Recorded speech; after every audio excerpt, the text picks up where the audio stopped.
Robin Hood Radio presents Stage Right or Not with Michele Willens. Michele is a longtime journalist and herself is a published playwright of several theatrical works. She's a frequent contributor to the Huffington Post, Daily Beast, and the Atlantic websites. Well, just in case we think the pandemic is not still a factor, well, at least in the theater world, well, notices like this still occur. The upcoming production, Ain't No Mo, has delayed its first week of previews due to COVID within the company, moving the first performance at the Belasco Theater November 3rd to November 9th. Anyway, theaters are still very filled, I must tell you, at least on Broadway, which is where my long week began, with yet another show that previously won a Pulitzer. Seems like every week I'm seeing one of those. Last week was Cost of Living, and this week it's Top Dog, Underdog, by the highly prolific Suzanne Laurie Parks. Now, this one played off and on Broadway in the past and earned that Pulitzer in 2002. This is an explosive tale of two brothers sharing a dingy apartment temporarily. To say they are at a low point in their lives is being generous. One has to put on whiteface and wear that hat to portray Abe Lincoln somewhere. I'm a brother playing Lincoln, and I'm about to be replaced by a wax dummy, he says at one underdog moment. The other brother tries to bring in money via even sketchier ways. Now, did I mention the parents who abandoned them? There was something out there they liked more than us, who named them Lincoln and Booth.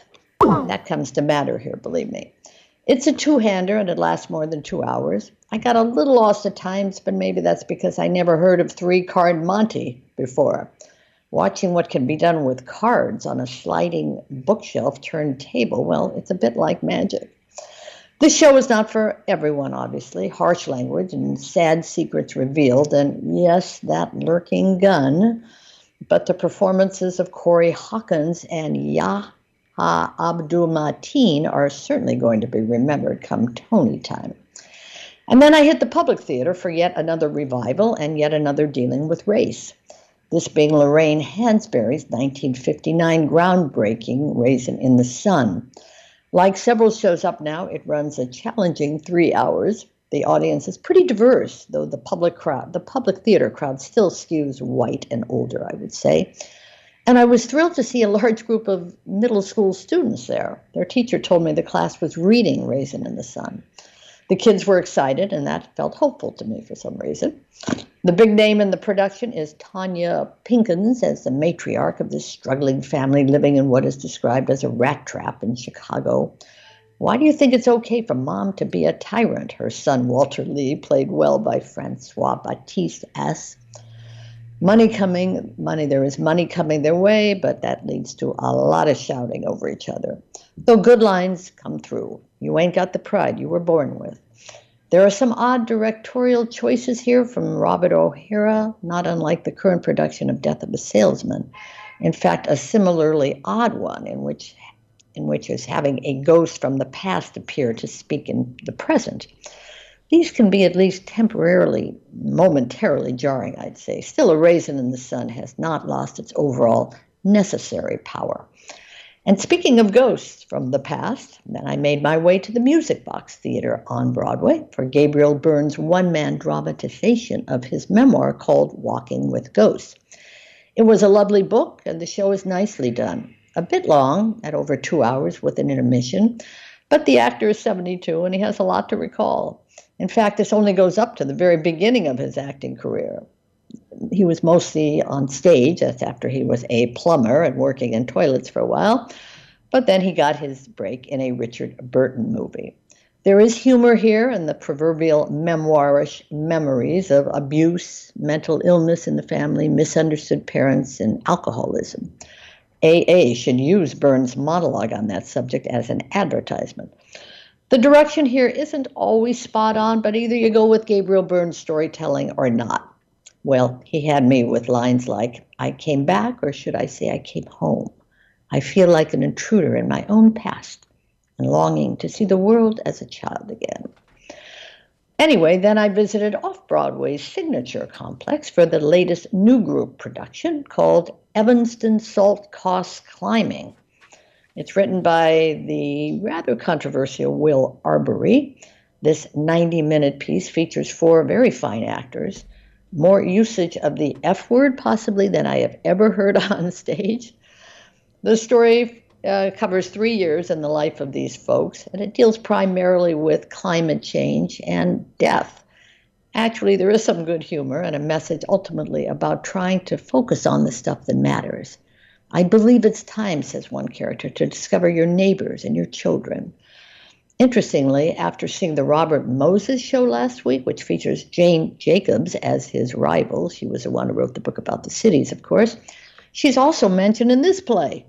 She took on men who wanted to put a highway in Greenwich Village, says a public works administrator here. So it's been a good season for the long-gone Jane Jacobs. Keep an eye on the bestseller list, by the way.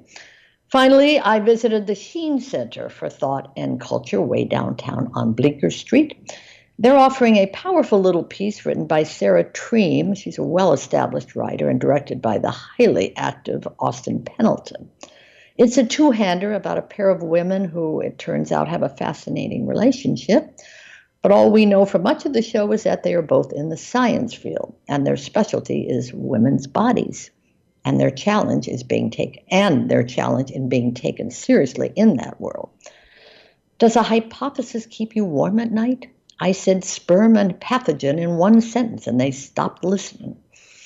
Nice lines and lovely performances here by Karen Leiner and Ariel Goldman. That's at the Sheen Center, Sheen. Anyway, all those shows that I've mentioned are in limited runs, by definition, hoping to make it through the end of the year, many of them. So another busy week, Jill, and well, a few more still to come. So did you honestly never hear of Three Card Monte? I have never heard it. Never seen, how long have you lived in New York? A while, right? Years. Okay. And you've never seen the guys on the street with the 3 cards? No, I see them on chessboard, playing chess. No, I literally had to no. look it up. I did not know what Three Card Monte was. Okay. What is it? It's a kind of poker? It's a card game. It's a scam. It's a scam. Yeah. Yeah. I mean, it's not. Well, it's a scam for the people who are the marks. Right. It's not a scam for the people who are who know what they're doing. But the whole idea is that you pick, and that it's that's impossible. right. It's impossible. It's impossible. Yeah, you're picking it's like the same thing with the shells. Yeah. I think I learned a lot about it just watching the show, because he does quite a bit of it, by the way. That's how he makes his money, I guess, by, like you said, scamming people. Yes, but again, something. This is the point, obviously, and who knew that was. I'm raising this not to giggle, but basically to say you never know what you're going to discover in a show about something that you then, if you go home, go look it up. It gives you. There is, I want to say, there's an educational component that can be quite enlivening. Absolutely. Totally I'm sure a lot of people stuff. didn't know who Jane Jacobs was in this play that I just saw. So now people are probably looking up Jane Jacobs, and it wouldn't surprise me if they go out and buy that old book. Again, which is the point of the exercise. There you go. So you learn about her, and I got to learn about Three Card Monte, which I guess I'm going to take up, and next time you see me, I'll be on the street. It's a career choice. Anything getting ready to open? We've got a couple more minutes that you are looking forward to, or is it just the general? I did sneak a peek at one that's going to open called Almost Famous, but I can't talk about it yet. But we all remember Cameron Crowe writing for Rolling Stone. There you go, and that's of course what the movie was about and what the show was about. Full House. But I'm not going to talk about the show yet. But Some Like It Hot is opening in about a week or so. And that's obviously, another screen to stage. And what's the other one that's coming? Well, K-pop is opening. There are a few opening that I'm heading west next week, so I might have to wait on some of these. But yeah, there's stuff opening on the holidays. And the question is how many are still around by January. And then the other question is whether or not but you said people are by and large out in force? I would say almost every show I've been to, even at the little off-Broadway thing, even the new, Now, a lot of them off Broadway are often friends of the cast, or, crew or something like that.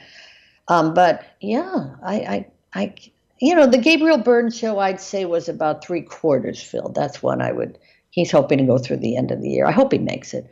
But it's probably, you could be the third on people's list. There's a lot of excitement now about what people want to see. I mean, nobody could get into the Robin Moses show with Ray Fiennes. Forget that. That's sold out. And that's one to watch. Is there any chance they would extend it or move it to Broadway? I don't think so, but they certainly could. Stage Right or Not with Michele Willens, produced in the studios of Robin Hood Radio, robinhoodradio.com.